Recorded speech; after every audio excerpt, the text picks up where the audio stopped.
give our speaker today, Mr. Tom Moore, a warm welcome.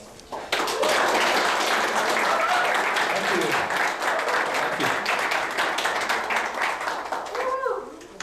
Am I on? You're on. Okay. You're on. Very good. Yes. I was here a couple of years ago, and at that time I was passing along information that I had gained so far from this being by the name of Antura.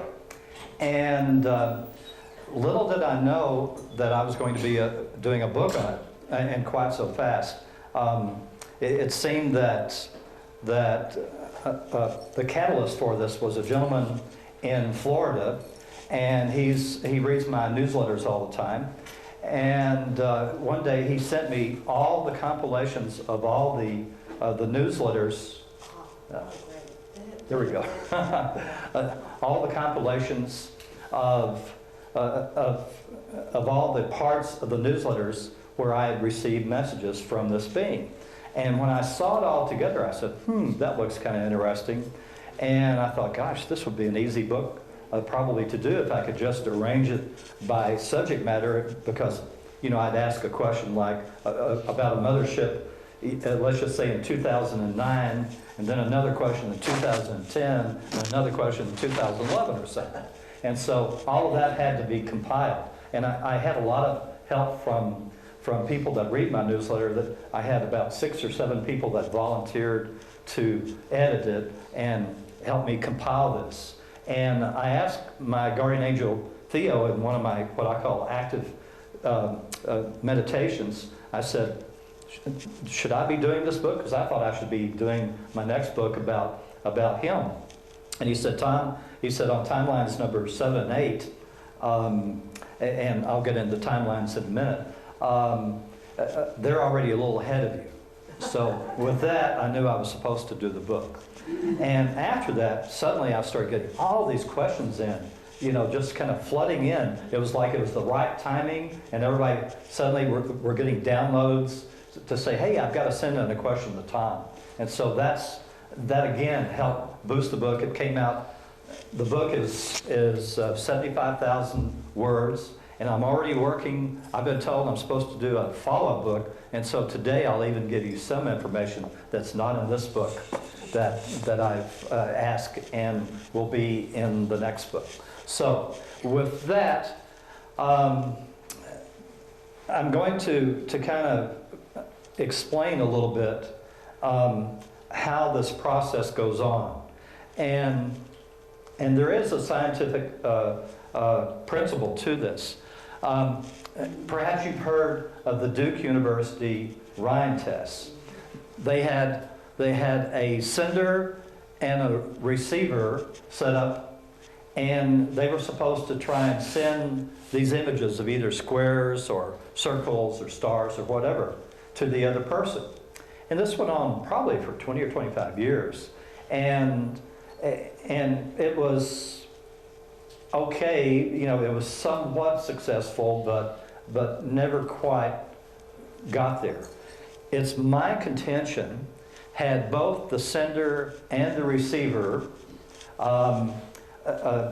had gone into a light meditative not trance, but light meditative state, the alpha state, their results would have gone up to the top of the chart, okay?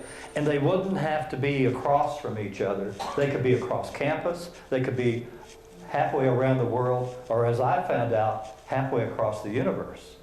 Because this telepathic communication is something that goes through an energy that I've been told by Antura, this being that I talked to. It goes through an energy, and he says, I'm not going to tell you what it is. He said, you're going to have to learn to discover it. Your scientists will discover it one day, but he says it's going to be pretty far in your future. So we won't see it, but there is a scientific basis for telepathic communication, and it can be done. If they were to start these experiments again and use altered states and put people in different cities or whatever, with a little bit of practice, they would graduate beyond the squares and circles and everything to full sentences. And it just is something that practice makes perfect, or at least more perfect. It's practice, practice, practice, and that's what I've been told from the start. So that's where I believe the scientific principle is, and I really truly believe that far in the future, we will not go to the stars, I've been told, until 3150. It's not going to be 2200 or 2400 like the sci-fi movies. It's going to be 3150 is when we're first going to start going to the stars. There will actually be one ship that will not use what's called a portal, and will go in the long way, and they'll actually be picked up, because in the years they'll gone, people will have figured out how to do portal hops, and they will be found. So that's going to be something. And then by 3400, there are going to be 17 Earth starships that will be going all over the universe doing investigations. So pretty far in our future, but there are things that we can work on, as you'll discover, because I guarantee if you read this book, there are many, many details in it that you have never read before, you've never heard before. It's as one of the people that gave me a review on Amazon.com said that this book should be made in a movie. I personally don't think so. Being in the international film distribution business, I do think ideas from this book will be used by science fiction writers in the near future. So we'll see. But you'll see when you read the book. Okay, Antura. One day I was talking to my own guardian angel Theo, and we started talking about some ancient ruins in Europe, and they were supposed to be Syrian ruins. And he said, "Oh, Tom, someday you're going to get to see those." And I said, "Oh, what do you mean? Me personally, or you humans?" And he said, "No, you personally. You're going to get to meet a Syrian." And he said, actually, he's tuning in right now. He said, "Well, would you like to talk to him?" And after I got over the shock that this was not a private conversation between me and my guardian angel, this was a party line. I said, "No, let me come up with some questions, and then I'll start asking questions."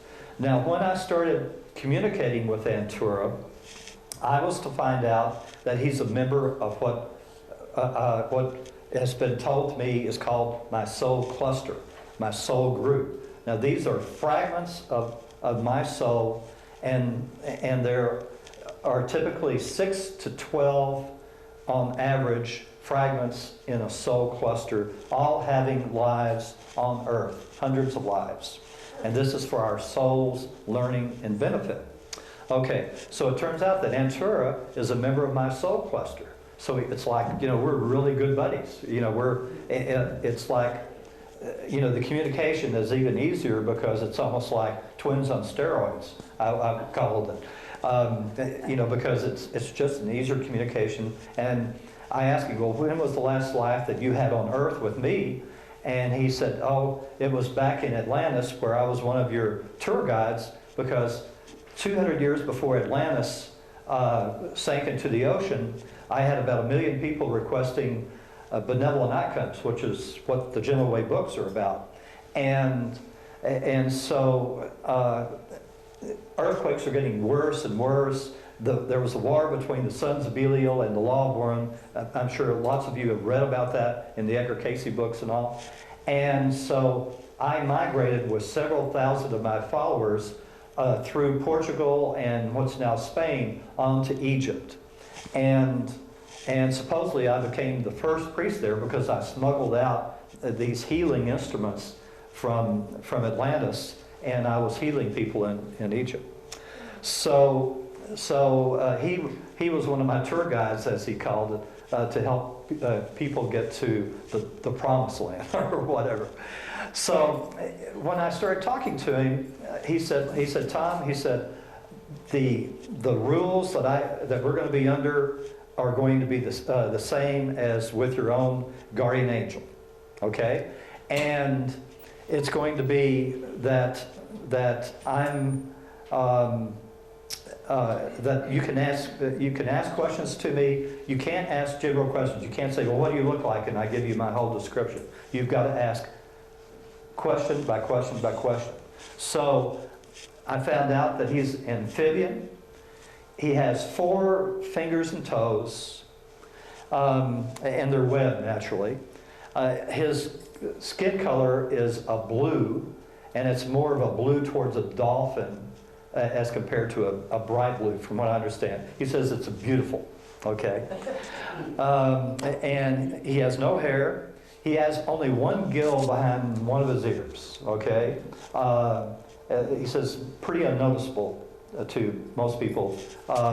And their bodies are more like fish because he comes from a water planet. That's the 3rd planet from the Sirius B sun, and all but 10% of the planet is water. And so his soul, all the souls that settled that world, settled it 18 million years ago. And they were the new kids on the block because there are actually societies in the Sirius B star system that are well over 1 billion years old. Okay? And so they were the new kids on the block, but they could see that they were going to be catalysts themselves. And so they would have these cities that were down a mile deep in the ocean. And this image right here, this is the Abe Sapien character in the Hellboy movies.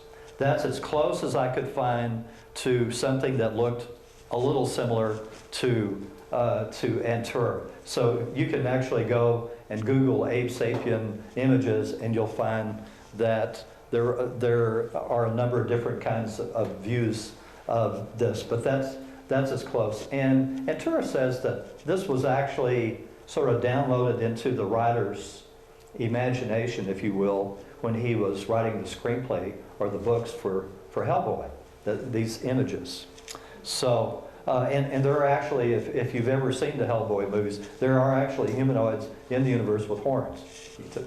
It's kind of a side thing. So he telepathically communicates with me.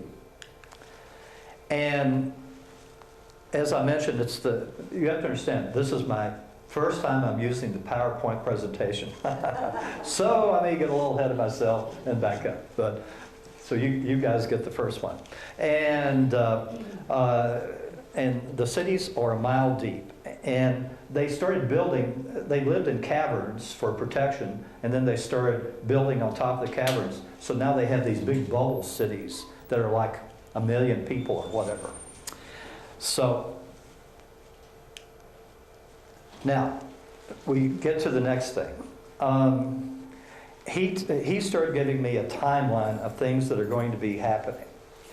The first thing he told me was that, if you remember, a few months ago, there was this Russian premier by the name of Medvedev, if I'm pronouncing his name close to correct.